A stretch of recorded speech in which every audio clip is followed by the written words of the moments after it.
아브라함과 하나님과의 관계를 보면 하나님은 항상 변함이 없으십니다. 창세기 12장 1절에 갈대아 우르에서 그를 불러내실 때부터 네 자손이 큰 민족을 이룰 것이다. 자손에 대한 약속을 하셨죠. 네 자손이 큰 민족을 이룰 것이다.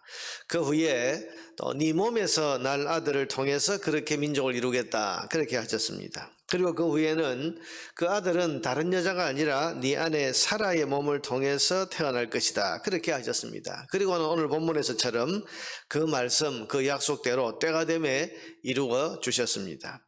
여러분, 이렇게 말씀이 이루어지는 동안 하나님은 한 번도 말씀을 뒤집거나 또 변경하신 일이 없습니다. 말씀하신 그대로 이루어 오셨고 아들을 아브라함과 사라가 안을 수 있도록 하나님은 변함없이 계속해서 신실하게 이 일을 해오신 겁니다.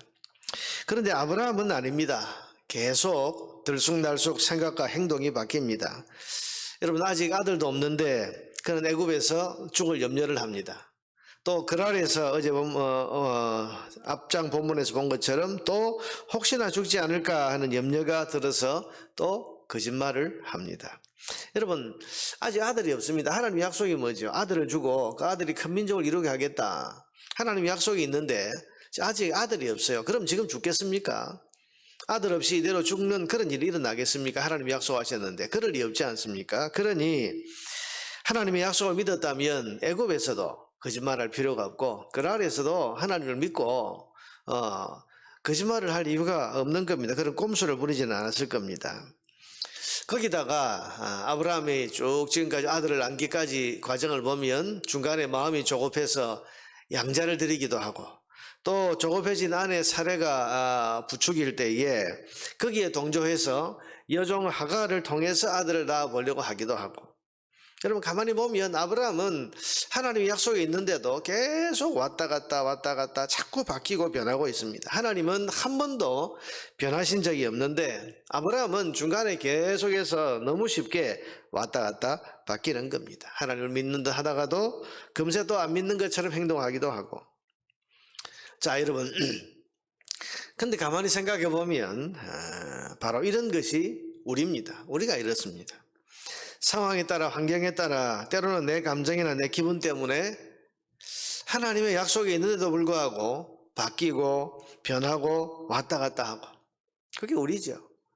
여러분, 아브라함은 우리가 탓할 게 아니고 우리가 꼭 이렇습니다. 하나님은 항상 기뻐하라 그러셨는데 우리는 왔다 갔다 합니다. 어떤 때는 기뻐하다가 어떤 때는 우울해하다가 어떤 때는 실망에 빠지기도 하고, 하나님께서는 범사에 감사하라 그러셨는데 또 우리는 왔다 갔다 합니다. 환경에 따라서 분노하기도 하고 화를 내기도 하고 또 원망을 하기도 하고, 그러다가 때로는 신앙의 낙심과 회의와 또 시험에 빠지기도 합니다. 근데 이건 하나님 때문이 아니라 전적으로 우리 자신 때문입니다. 우리가 아브라함처럼 하나님을 못 믿고 하나님을 신뢰하지 않기 때문에 우리 스스로 왔다 갔다 감정과 신앙의 기복을 늘 겪는 거지 하나님이 변하신 게 아니에요. 우리가 생각할 때는 왜 하나님이 이랬다 저랬다 하시나? 근데 여러분, 하나님이 이랬다 저랬다 하신 적이 없어요. 하나님은 한결같으십니다. 변함이 없으십니다. 하나님 약속은 늘 그대로 있는 겁니다. 그런데 우리가 우리의 감정 또 우리의 상황 우리의 환경 때문에 우리가 자꾸 왔다 갔다 그러다가 우리 혼자서 시험에 들고 우리 혼자서 낙심에 빠지고 우리 혼자서 분노하고 우리 혼자서 원망하고. 하나님은 늘 한결같고 변함이 없으신데 우리가 조급하고 우리가 때를 못 기다리고 우리 생각을 가지고 나이 100살에 어떻게 아이를 낳겠냐 이렇게 흔들리면서 살아가고 있는 겁니다. 여러분, 결국은 우리 믿음의 문제입니다. 우리가 때로 참 신앙생활을 하는 게 힘들다, 믿음 가지고 사는 게 힘들다. 근데 가만히 보면 믿음 가지고 사는 게 힘들어서 그런 게 아니라 우리 안에 믿음이 자꾸 흔들리기 때문에. 그러니까 하나님은 변한 적이 없습니다. 우리가 하나님을 전적으로 신뢰한다면 여러분, 지금 100살의 나이가 문제겠습니까? 애굽의 바로 혹은 또 그랄 왕, 이게 문제겠습니까? 그걸 두려워할 일이 없는 거죠. 우리가 하나님을 전적으로 믿고 신뢰한다면. 그러고 보면 정말 우리가 참 모범으로 삼고 있는 그런 신앙의 사람들, 믿음의 사람들은 어떤 어려운 환경에서도 흔들림이 없지 않습니까? 다니엘이 그랬고. 근데 이건 그 속에 있는 믿음이 흔들리지 않은 겁니다. 하나님이 변하시는 게 아니고 우리가 자꾸 변하기 때문에 우리가 시험에 빠지고 문제를 겪는 것입니다. 신실하신 하나님, 전능하셔서 불가능이 없으신 그 하나님을 우리가 믿음으로 신뢰한다면 우리가 감정의 기복에 흔들릴 일도 없고 상황이나 환경 따라 우리가 왔다 갔다 할 일도 없는 것입니다. 자, 여러분, 오늘 본문에서 하나님은 우리를 웃게 하시는 하나님이다. 사라가 뭐라고 그러죠? 여호와께서 나로 웃게 하신다. 그러니까 하나님 어떤 하나님? 하나님은 결국 웃게 하시는 하나님. 아무리 힘들어도 아무리 답답하고 어려워 보이도 여러분 우리가 섬기는 하나님은 결국 우리를 웃게 하고야 마시는 하나님이신 것을 믿으시기를 바랍니다. 이 믿음을 여러분 가지고 있습니까? 어떤 환경, 어떤 상황에서도 하나님에 대한 이 믿음이 흔들리지 않을 수 있습니까? 하나님은 웃게 하시는 하나님이시다. 그러니 결국 웃게 하실 거다.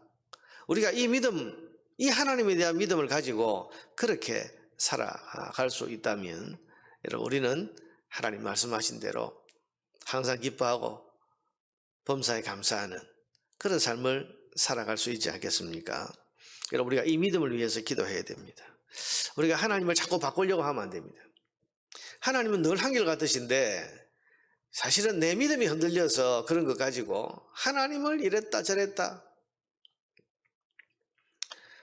나중에 여러분 광야의 이스라엘 백성들의 모습을 보면 하나님은 한 번도 변함이 없으신데 이스라엘이 자꾸 바뀌잖아요. 결국 믿음의 문제입니다. 오늘 우리가 살아가는 것도 결국은 우리 믿음의 문제입니다. 하나님은 변하지 않으십니다. 단지 우리의 믿음이 흔들릴 뿐입니다. 우리가 시험에 드는 것도 낙심하고 우울하고 실망감에 사로잡히는 것도 사실은 하나님의 문제가 아니라 우리의 믿음이 왔다 갔다 흔들리기 때문입니다. 이 믿음이 흔들리지 않고 견고할 수 있다면 우리는 방황하지 않아도 됩니다. 이 믿음이 분명하다면 우리는 낙심과 시험과 신앙적인 흔들림에 빠지지 않을 수 있는 것입니다. 오늘 아침에 여러분 우리의 믿음을 성령께서 도와주시기를 위해서 기도하시기를 바랍니다. 하나님, 내 믿음을, 성령 하나님, 내 믿음을 붙들어 주소서. 내게 흔들리지 않는 믿음을 주소서. 변하지 않는 하나님, 신실하신 하나님, 전능하신 하나님, 결국은 나를 웃게 하실 하나님, 그 하나님에 대한 믿음이 흔들리지 않도록 저의 믿음을 성령님 붙들어 주십시오. 이 아침 우리가 해야 할 기도일 것입니다. 그래서 견고한 믿음을 가지고 살아서 마침내 우리를 웃게 하시는 하나님을 만나고 그 하나님으로 인해서 항상 기뻐하고 늘 감사하는 그런 하나님의 뜻대로 살아갈 수 있는 주의 백성들 되기를 주님의 이름으로 축원합니다.